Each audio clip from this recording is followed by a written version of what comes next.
I've had this conversation come up with several friends lately, not my rooster friends that you might hear in the background, my people friends, about being at a choice point, and their mind is really chiming in saying, hey, let's think about this, let's be smart about it, let's keep you nice and safe and familiar.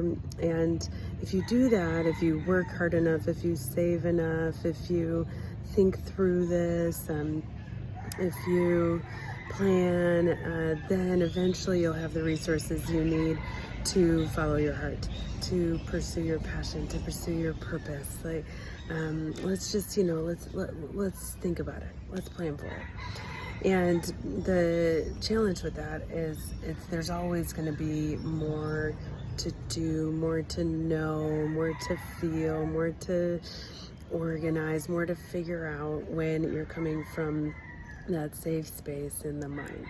Whereas the heart is going to entice you and invite you to pursue the feeling of you, to pursue something that feels like vitality and feels like, well, you feel alive when you're following it. And so this isn't to say like, yeah, just, go nuts, go follow the heart, whatever you feel like doing, just boom, do it.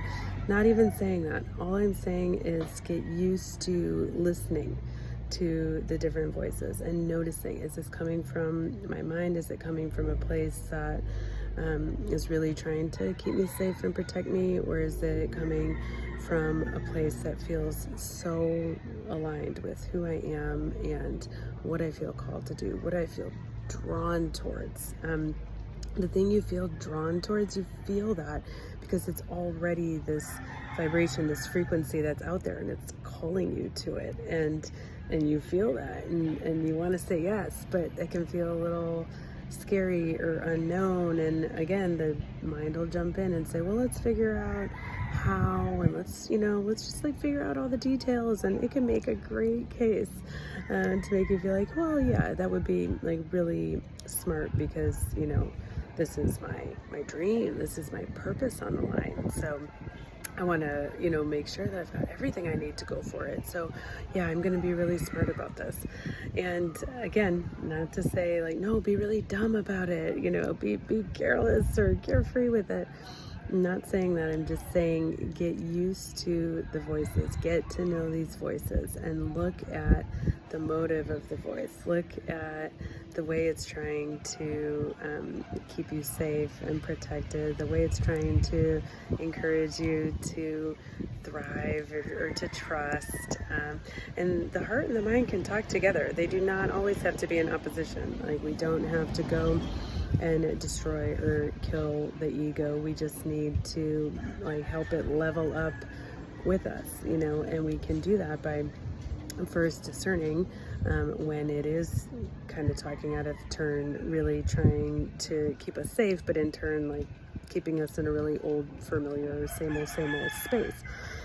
And then by doing that, and then also by noticing how the heart's talking, which will probably come through as it can come through as thoughts, but also more as a feeling. And then we start to align the two, and by teaching the ego new tools, by saying, okay, so your primary concern is keeping me safe and alive, so let me tell you all I know about that. Let me tell you why I trust myself. Let me tell you how resilient I am, and let me tell you about all these tools that I have that help me get this far. Whatever the case may be, you start to have this conversation, and you start to practice. Maybe you move from just noticing and playing with the thoughts, and then you start to practice by doing little experiments that are maybe a little bit at your edge, but not quite like the big leap. So you can start to practice with that, and you get more familiar with these voices, with these parts of you that do make up your whole. And yeah, eventually you take the leap. Eventually you follow the heart, and then you realize that you have been doing that. That's how you get momentum. That's how you get movement. That's how you get growth. That's how you start to embody your potential. And then as you do that, your potential grows. And then there's more, and then there's more. And then just when you think, oh, okay, I've got this, like, I know what to do, there will be some new layer that comes up. And you'll be doing it all over again, but you'll be doing it from a new level on the spiral. And that's the human experience.